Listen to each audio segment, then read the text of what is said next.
आज मैं आपको मेरे चैनल दीपिका ग्रामर क्लासेस में पढ़ाने जा रही हूँ। आज का टॉपिक है डू डज डिड का यूज़। डू डज और डिड। डू जो है हमारी फर्स्ट फॉर्म है, डज ईएस फॉर्म है और जो डिड है सेकंड फॉर्म है यानी डिड। तो हमारा कैसे होता है वर्ब की तीनों फॉर्म डू डिड डन। ठीक है, ये हमारा होता है वर्ब की सेकंड फॉर्म डिड। तो अभी हम स्टार्ट करते हैं कि इसका यूज़ कैसे कैसे करते हैं। तो पहले हम देख लेते हैं डू और डस का यूज़। डू और डस, डू जो है और डस जो है, इसका यूज़ हम वर्ब के फॉर्म में भी करते हैं और साथ में हेल्पिंग फॉर्म में भी यूज़ करते हैं। अभी हम देख लेते हैं कि कैसे यूज़ करते हैं। तो स्टार्ट करते हैं, हम पहले डू और डस का यूज़ देखते हैं। डू और डस, पहले तो हमको ये जानना चाहिए कि डू और डस लगाने से पहले कि सिंगुलर क्या होता है और प्लूरल क्या होता है। सिंगुलर हमारे वो होते हैं जैसे कि ही शी इट, किसी का नेम, ये हमारे होते हैं सिंगुलर। लेकिन प्लूरल क्या होते हैं, आई वी यू दे, ये क्या होते हैं हमारे प्लूरल होते हैं। तो अभी हम देख लेते हैं कि डू कहाँ लगेगा और डस कहाँ लगेगा। अफर्मेटिव या पॉजिटिव सेंटेंसेस में, यानी ये ना तो नेगेटिव होता है ना ही इंट्रोगेटिव होता है। तब हम इसमें डू और डस का यूज़ कैसे करते हैं, जैसे कि अभी हम देख लेते हैं सिंगुलर में क्या होता है। सिंगुलर में क्या होता है, सब्जेक्ट प्लस वर्ब की एस और एस फॉर्म। मैंने कहा था ना कि जो डू है वो इस फॉर्म में यूज़ होता है, यानी हेल्पिंग वर्ब के फॉर्म में यूज़ होता है, किसमें, प्रेजेंट इंडेफिनिट में यूज़ होता है। तो अभी हम स्टार्ट करते हैं। सब्जेक्ट प्लस वर्ब की एस और S form plus object plus other word. ठीक है, ऐसी प्लूरल में क्या यूज़ होता है, सब्जेक्ट प्लस वर्ब की एस और एस फॉर्म नहीं लगेगी। याद रखिएगा, प्लूरल में वर्ब की एस और एस फॉर्म नहीं लगी, plus object plus other word. Radha अपना काम करती है, तो यहाँ पर डज आ गया। ठीक है, इसी तरह से अब हम देख लेते हैं कि डू का यूज़ कैसे करते हैं जब वर्ब फॉर्म होती है। तो मैंने बता दिया कि प्लूरल में क्या लगता है, प्लूरल में डू लगता है और सिंगुलर में क्या लगता है, डज लगता है। तो हम यहाँ पर मैंने बता भी दिया कि प्लूरल क्या होते हैं, आई वी यू दे, ये क्या होते हैं, प्लूरल होते हैं। ही शी इट, ये सब किसी का नाम, ये सब क्या होते हैं, सिंगुलर होते हैं। तो उसी हिसाब से हम डू और डस को यूज़ करते हैं। तो वे अपना काम करते हैं, तो दे डू देयर वर्क। ठीक है, यहाँ पे हमने डू को वर्ब के फॉर्म में यूज़ किया। निगेटिव और इंट्रोगेटिव में कैसे होता है वो जान लेते हैं। तो निगेटिव, निगेटिव मतलब जिसमें नॉट हो। अब ये जो डू और डज है, यहाँ पर क्या हो जाएगा, ये आ जाएगा हेल्पिंग वर्ब के फॉर्म में। ठीक है, जैसे कि सब्जेक्ट प्लस डू और डज। डू लगाएंगे आप प्लूरल के साथ और डज लगाएंगे आप सिंगुलर के साथ, वर्ब की first form plus object plus other word. तो इसका एक एग्जांपल देखेंगे हम लोग। राधा स्कूल नहीं जाती है, Radha does not go to school. देखिए डज नॉट लगा हेल्पिंग वर्ब की जगह पे। अभी वहीं पे प्लूरल होगा तो क्या करेंगे, they do not go to school. They क्या हुआ, प्लूरल हुआ, डू नॉट लगा इसीलिए गो टू स्कूल। यहाँ पर जो ये डू है हेल्पिंग वर्ब के फॉर्म में लग रहा है। तो पहले तो सिंपल में लगा, पॉजिटिव सेंटेंसेस में क्या लगा, ये डू और डज लगा, ये वर्ब के फॉर्म में। लेकिन जैसे ये निगेटिव और इंट्रोगेटिव में आता है, ये हेल्पिंग वर्ब में हो जाता है। ठीक है, तो अभी हम लोग स्टार्ट करते हैं। नेक्स्ट देख लेते हैं कि इसका जगह और क्या यूज़ करते हैं। इंट्रोगेटिव में जब क्या शब्द वाक्य के पहले आए तब कैसे यूज़ करते हैं, तो देख लेते हैं। फॉर्मेट क्या रहेगा हमारा सेंटेंस का, सिंगुलर होगा तो डज होगा, प्लूरल होगा तो डू होगा, plus subject plus verb plus object plus other word. तो अभी हम देख लेते हैं। डज, मैंने कहा ना आपको कि राधा, यहाँ पर सेंटेंस में क्या लिखा, राधा, तो does Radha go to school. ठीक है, अभी वहीं पे प्लूरल हो जाएगा तब क्या होगा, क्या वे स्कूल जाते हैं, तो do they go to school. बात समझ में आ गई कि दे है तो डू लगा, राधा है नाम है तो यहाँ पर डज लगा, ही शी इट होते तब भी यहाँ पर डज लगता, आई वी यू दे होते तब भी यहाँ पर डू लगता। अब हम देख लेते हैं जब क्वेश्चन वर्ड वाक्य के बीच में आता तब कैसे बनाते हैं। तो जब क्वेश्चन वर्ड वाक्य बीच में आता तब कैसे बनाते हैं, क्वेश्चन वर्ड की इंग्लिश। क्वेश्चन वर्ड क्या होते हैं हमारे, वाई व्हाट वेयर, ये सब हमारे क्या होते हैं, क्वेश्चन वर्ड होते हैं। Plus does plus subject plus verb plus object plus other word. तो इसको हम लोग बनाना सीख लेते हैं अभी। राधा क्यों स्कूल जाती है, why does Radha go to school.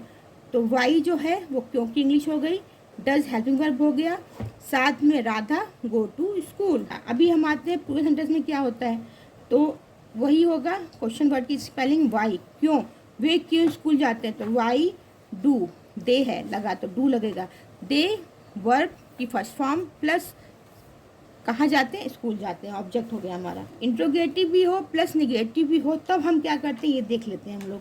तो तब हम लोग क्या करते हैं, question word plus does plus subject plus not plus verb plus object plus other word, format हो गया। अभी मैं आपको बताती हूँ तो बनाते कैसे हैं, वही रहता है जैसे इंट्रोगेटिव आता है, लेकिन हम क्या करते हैं जो नॉट है उसको हम सब्जेक्ट के बाद लिखते हैं, ठीक है।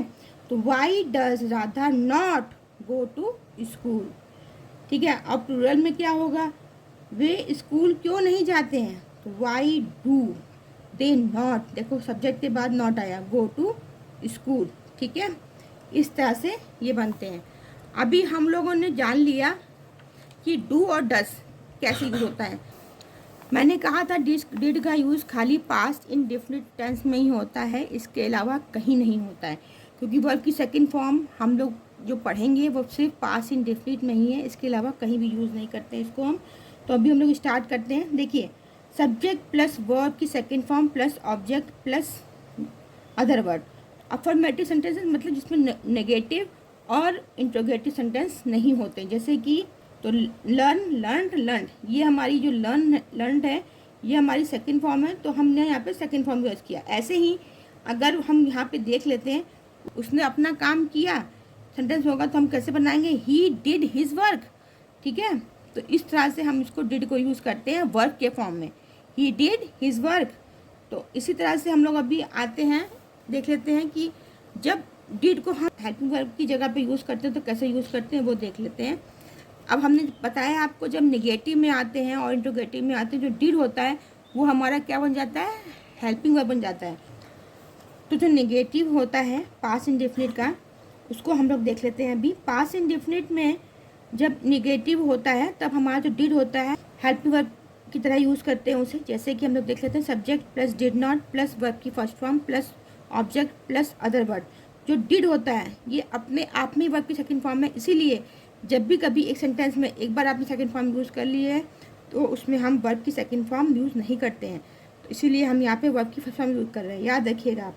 अभी हम लोग स्टार्ट करते हैं, इसका एग्जांपल देख लेते हैं। तो शीला ने अपना काम समाप्त नहीं किया है, तो शीला डिड नॉट, देखिए मैंने कहा था ना हेल्पिंग वर्ब यूज़ हो गया।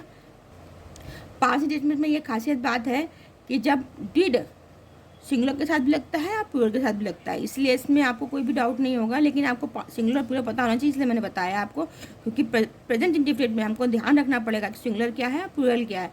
तो अभी हम लोग आते हैं डिड के ऊपर फिर से।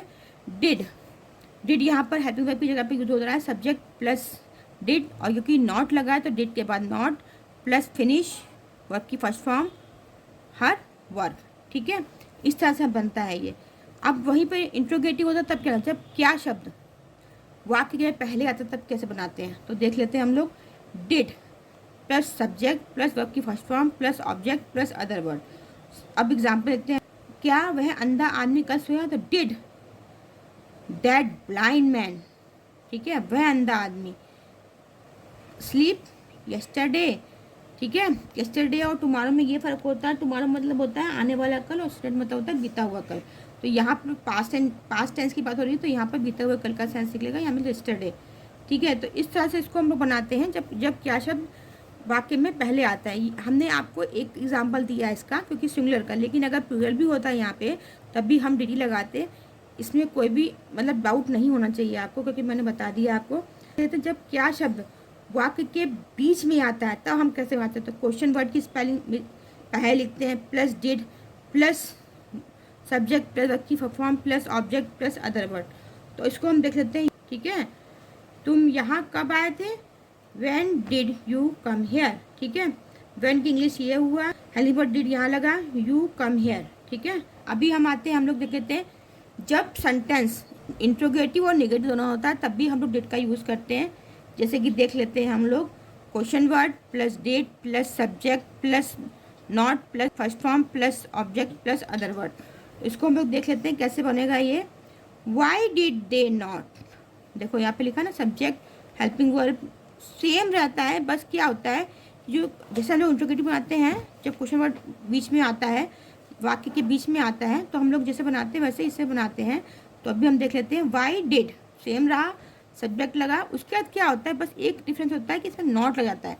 सब्जेक्ट बट क्या आता है, नॉट लग जाता है। Give you 5 rupees. ओके, इस तरह से इसको हम लोगों ने ख़त्म किया है आज। अगर आपको डू डिड डज के यूज़ में कोई और भी डाउट है तो आप कमेंट करके पूछिएगा, मैं आपकी हेल्प करूँगी। Thank you.